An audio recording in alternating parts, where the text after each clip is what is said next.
Županovo vino je bil prvi v nizu projektov podpore trženju in promociji lokalnih proizvodov v občini Sevnica. Dolgo let ga že ustvarjamo. Potem so sledili še drugi projekti, tudi ta festival Modre Frankinje, lokalna samooskrba, prodaja kmetijskih proizvodov v javne zavode, tržnica in ostali podporni projekti za trženje kmetijskih proizvodov.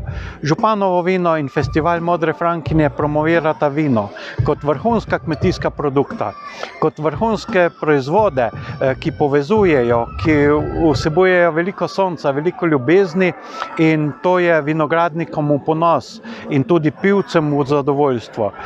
S tem pa razvijamo tudi kulturo uživanja vina, kar je tudi enako pomemben cilj kot sama proizvodnja in trženje.